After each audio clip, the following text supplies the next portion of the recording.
Hello students, आज economics के इस वीडियो लेक्चर में हम डिस्कस करेंगे बाज़ार के एक मुख्य रूप एकाधिकार के अंतर्गत पाए जाने वाले कीमत विभेद के बारे में। बच्चों, इससे पहले हम डिस्कस कर ही चुके हैं कि एकाधिकारी बाज़ार होता क्या है, उसकी क्या विशेषताएं होती हैं और इसके अंतर्गत कीमत का निर्धारण कैसे किया जाता है।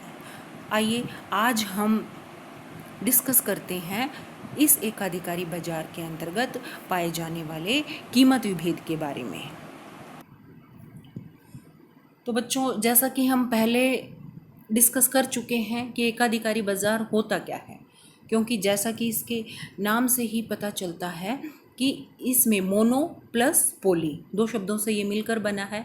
मोनो का अर्थ है सिंगल और पोली का अर्थ है कंट्रोल, अर्थात इसमें वस्तु पर एक का ही अधिकार होता है, अर्थात बाजार में वस्तु को बेचने वाला केवल एक विक्रेता होता है और चूंकि वह अकेला विक्रेता है तो वह वस्तु की विभिन्न कीमतें वसूल कर सकता है। और जो एकाधिकारी ऐसा करता है, यानी कि वस्तु की विभिन्न कीमतें वसूल करता है, तो उसे हम कहते हैं डिस्क्रिमिनेटिंग मोनोपोलिस्ट। और जिस एकाधिकारी बाजार में यह विशेषता पाई जाती है उसे हम डिस्क्रिमिनेटिंग मोनोपोली भी कहते हैं। तो आइए देखते हैं कि ये कीमत विभेद होता क्या है। तो कीमत विभेद क्या है? इसमें जब एकाधिकारी किसी वस्तु की विभिन्न उपभोक्ताओं या क्रेताओं से अलग अलग कीमत वसूल करता है तो एकाधिकारी की इस कीमत नीति को कीमत विभेद कहा जाता है। अर्थात इसमें एकाधिकारी अपनी वस्तु की समान इकाइयों की अलग अलग खरीदारों से अलग अलग कीमत वसूल करता है। जैसे उदाहरण के लिए कि आपके गांव में एक ही डॉक्टर है और उसके द्वारा यदि एक ही ऑपरेशन की अलग अलग मरीजों से अलग अलग कीमत वसूल की जाती है तो उसे कीमत विभेद कहा जाता है। अब इसकी एक डेफिनेशन जो कि कॉर्ट्सियानिस ने दी है वो देखते हैं क्या है। कीमत विभेद वह स्थिति है जिसमें एक वस्तु विभिन्न खरीदारों को विभिन्न कीमतों पर बेची जाती है। ठीक है, तो क्या है? Price discrimination exist when the same product is sold at different prices to different buyers. तो ये तो देखा हमने कीमत विभेद होता क्या है। अब ये कितनी प्रकार का होता है तो आगे देखते हैं हम। तो देखिए, यहाँ हम डिस्कस करते हैं कीमत विभेद के विभिन्न प्रकारों के बारे में। ठीक है, तो सबसे पहले हम लेते हैं पर्सनल प्राइस डिस्क्रिमिनेशन, व्यक्तिगत कीमत विभेद। यह कीमत विभेद का एक मुख्य प्रकार है। क्या होता है यह? इसमें एकाधिकारी किसी वस्तु की विभिन्न व्यक्तियों से विभिन्न कीमत वसूल करता है।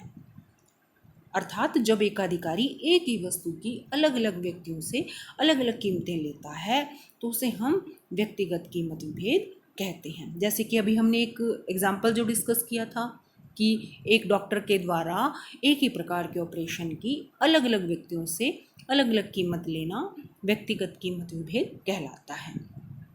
इसका नेक्स्ट टाइप है ज्योग्राफिकल प्राइस डिस्क्रिमिनेशन, अर्थात भौगोलिक कीमत विभेद।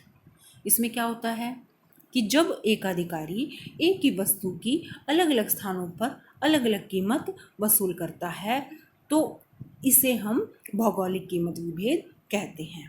उदाहरण के लिए जैसे भारतीय खाद्य निगम द्वारा चावल जो है वो पंजाब और हिमाचल में अलग अलग कीमतों पर बेचे जाना भौगोलिक कीमत विभेद कहलाता है।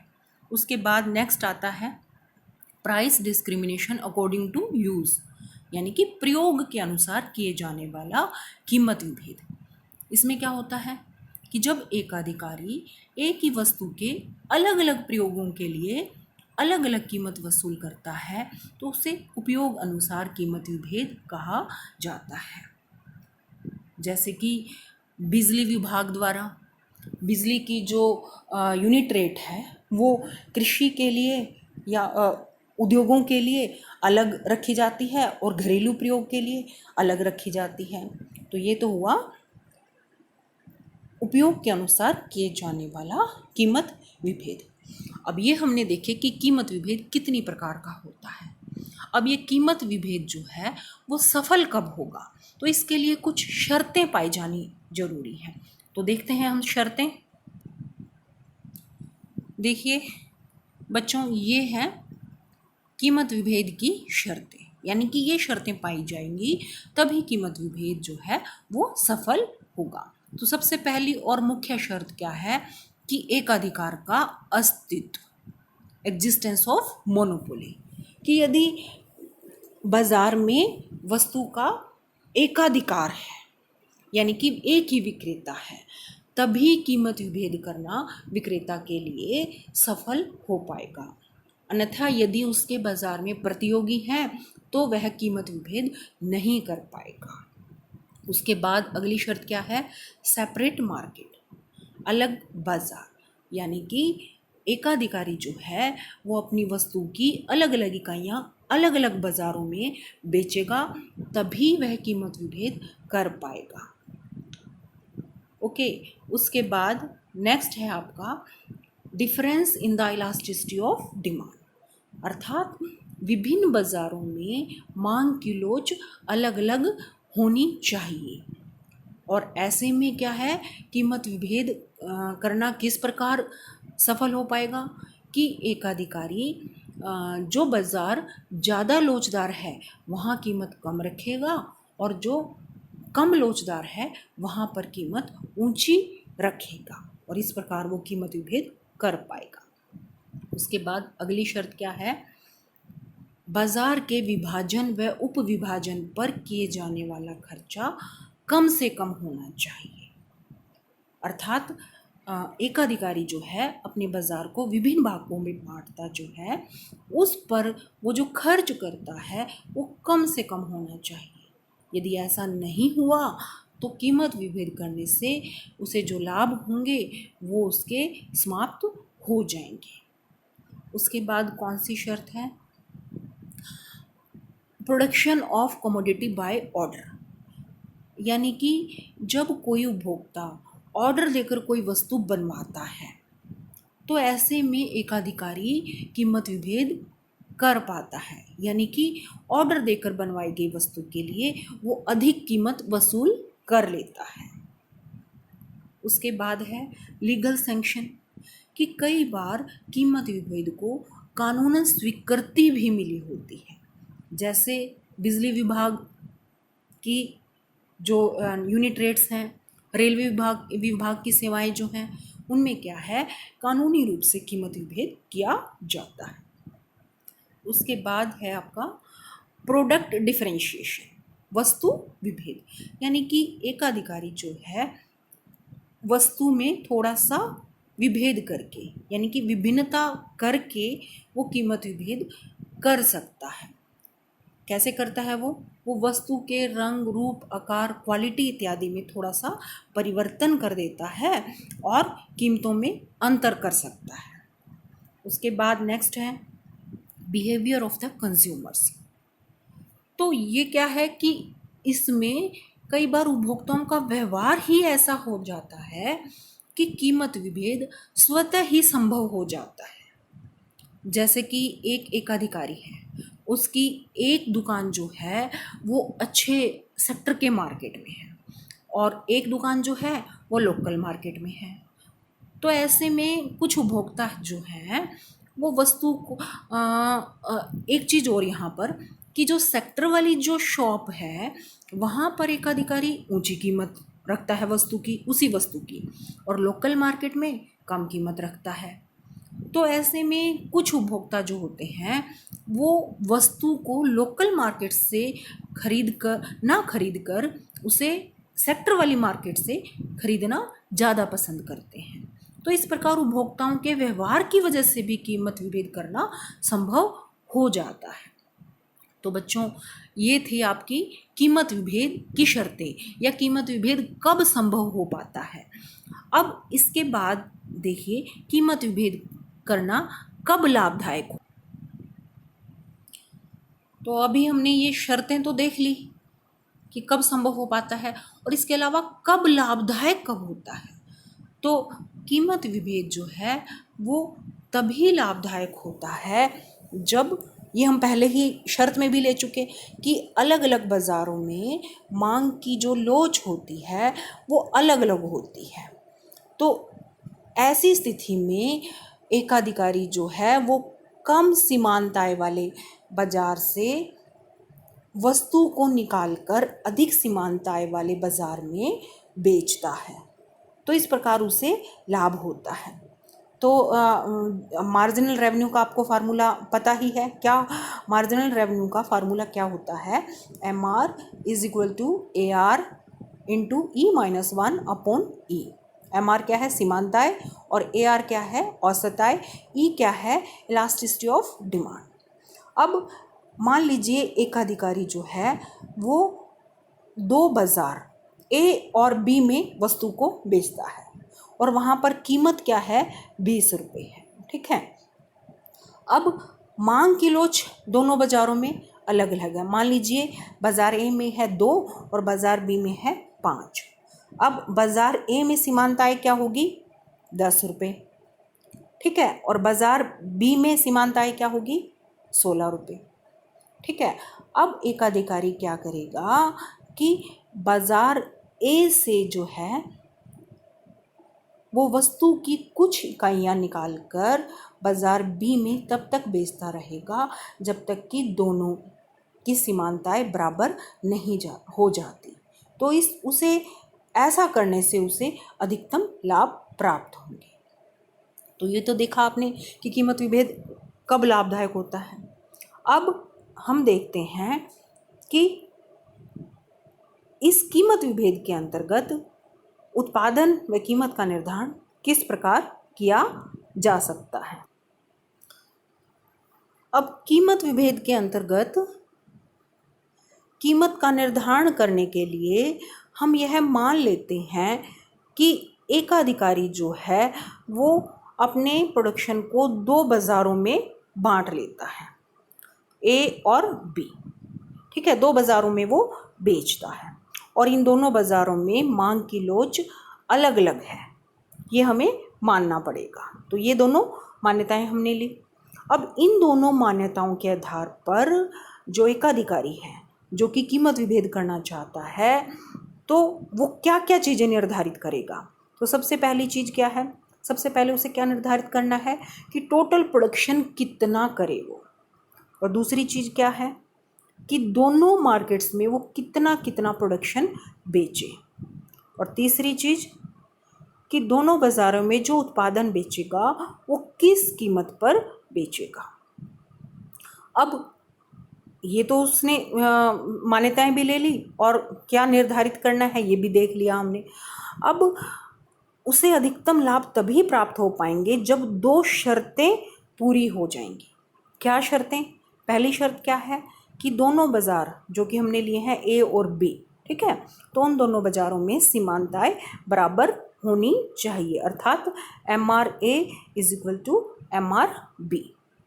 और दूसरी क्या है कि कुल बाज़ार की जो कुल सीमांत लागत है वो दोनों बाज़ारों की सीमांत आय के बराबर होनी चाहिए, यानी कि टोटल मार्केट की जो MC जो है वो MR ऑफ A और MR ऑफ B के बराबर होनी चाहिए। तो ये हैं शर्तें जिनके आधार पर एकाधिकारी जो है वो अधिकतम लाभ प्राप्त कर पाएगा। अब इस कीमत व उत्पादन के निर्धारण को हम रेखा चित्र की सहायता से भी समझ सकते हैं। तो देखिए रेखा चित्र। बच्चों देखिए इस रेखा चित्र में डायग्राम नंबर 1 जो है इसमें हमने बाज़ार A को दिखाया है, डायग्राम नंबर 2 में मार्केट B को, और डायग्राम नंबर 3 में टोटल मार्केट यानी कि A प्लस B। ठीक है। अब हमने ये माना है जो मार्केट A जो है वो क्या है? कम लोचदार है, तो इसलिए इसके AR और MR कर्व जो हैं उनमें इलास्टिसिटी जो है वो कम है, ये थोड़े से खड़े हैं। ठीक है। और मार्केट जो बी है इसमें मांग वक्र जो है या AR और MR कर्व जो हैं वो अधिक लोचदार हैं। तो इसीलिए क्या है, ये जो हैं AR और MR कर्व जो हैं इनकी इलास्टिसिटी थोड़ी ज़्यादा है। और डायग्राम नंबर 3 में जो हमने ये MR कर्व लिया है, दोनों बाज़ारों का इकट्ठा MR कर्व लिया है हमने। तो इसका जो ये भाग है, ये जो शुरू का जो भाग है ये क्या है, कम लोचदार है, और उसके बाद का जो भाग है ये अधिक लोचदार है। ठीक है। और जो ये MC कर्व जो है ये क्या है, सीमांत लागत वक्र है, और ये दोनों वक्र एक दूसरे को E बिंदु पर काट रहे हैं। ठीक है। तो यहाँ पर क्या है, जो एकाधिकारी जो है उसका संतुलन हुआ। तो संतुलन की स्थिति में उसने उत्पादन का निर्धारण किया OQ और कीमत का निर्धारण किया OP। उत्पादन का निर्धारण किया OQ। तो अब यहाँ पर हमने देखा कि सीमांत लागत जो है वो कितनी है, EQ। अब क्योंकि हमने शर्त क्या ली थी कि ये जो सीमांत लागत है ये दोनों बाजारों की सीमांत आय के बराबर होनी चाहिए। तो इस समानता के लिए हम इस पॉइंट से परपेंडिकुलर डालते हुए मार्केट A और मार्केट B में ले जाएंगे। तो मार्केट जो A जो है, तो यहाँ पर जो ये सीमांत आय और सीमांत लागत इस बिंदु पर ये हम मान लेते हैं E1 इस बिंदु पर बराबर हो रही है। तो उत्पादन का निर्धारण हुआ यहाँ पर OQ1। अब इस उत्पादन वाली लाइन को यदि हम ऊपर की ओर ले गए तो कीमत क्या निर्धारित हुई, OP1। ठीक है। और मार्केट B में ये जो लाइन है ये MR कर्व को इस बिंदु पर काट रही है, तो इसीलिए उत्पादन का निर्धारण हुआ OQ2 और कीमत का निर्धारण हुआ OP2। तो इस प्रकार जो हमें निर्धारित करना था, जो भेदमूलक एकाधिकारी है उसे क्या निर्धारित करना था कि कुल उत्पादन कितना करना है। तो हमारे इस डायग्राम से क्या पता चला है कि कुल उत्पादन OQ निर्धारित किया जाएगा, और दूसरा क्या है कि अलग अलग बाज़ारों में वो कितना कितना उत्पादन बेचेगा। तो बाज़ार A में वो OQ1 उत्पादन बेचेगा और बाज़ार B में OQ2। ठीक है। और किस कीमत पर बेचेगा, बाज़ार A में की ऊंची कीमत OP1 पर बेचेगा। ठीक है।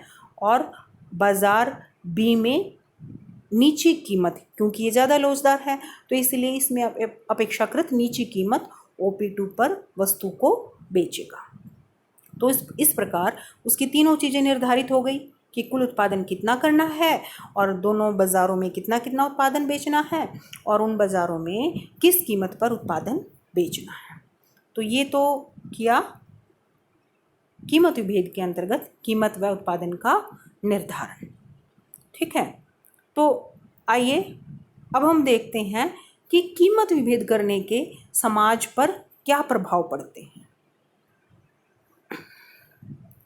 तो बच्चों देखिए, हम डिस्कस करते हैं कीमत विभेद के प्रभाव के बारे में, क्या क्या इसके इफ़ेक्ट्स होते हैं। तो इसके सोसाइटी पर बेनिफिशियल इफ़ेक्ट्स भी होते हैं और हार्मफुल इफ़ेक्ट्स भी होते हैं। तो क्या होते हैं इसके लाभदायक प्रभाव, तो आइए देखते हैं।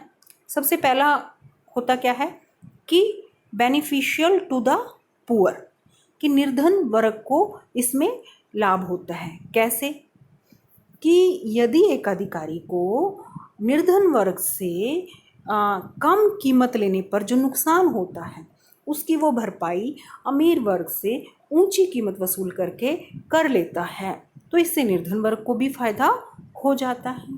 ठीक है। उसके बाद क्या है, पब्लिक यूटिलिटी सर्विसेज, कि कुछ जन उपयोगी सेवाएं इस प्रकार की होती हैं कि उनमें कीमत विभेद किए बिना समाज का कल्याण नहीं हो पाता, जैसे कि रेलवे विभाग की सेवाएं। तो इस प्रकार की सेवाओं में कीमत विभेद करना सामाजिक दृष्टि से जरूरी हो जाता है। उसके बाद आता है फुल यूटिलाइजेशन ऑफ रिसोर्सेज, कि इसके अंतर्गत एकाधिकारी जो है वो संसाधनों का पूर्ण प्रयोग भी कर सकता है। कैसे? कि वो पैमाने की वस्तुओं का लाभ उठाने के लिए अत्यधिक उत्पादन कर लेता है, ज़्यादा मात्रा में उत्पादन करता है, और यदि एक्सेस प्रोडक्शन हो जाता है तो उसे क्या है, विदेशी बाज़ार में बेच देता है। तो इसका हम कीमत विभेद का एक रूप हम राशिपातन जो पढ़ते हैं, तो उसके जरिए क्या है, एकाधिकारी साधनों का पूर्ण प्रयोग कर सकता है।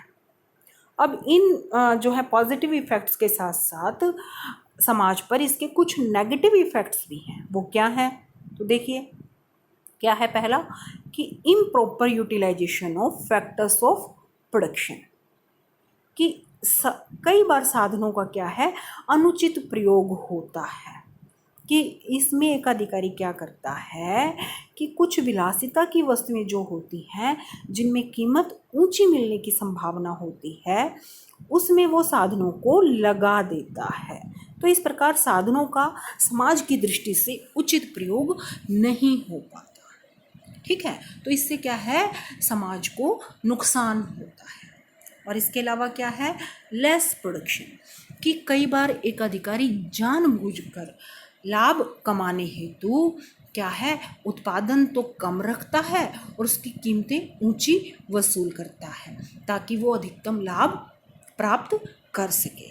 तो इस प्रकार ये है इसके हानिकारक प्रभाव। ठीक है, तो अब हमने इसके ये प्रभाव के बारे में भी डिस्कस कर लिया।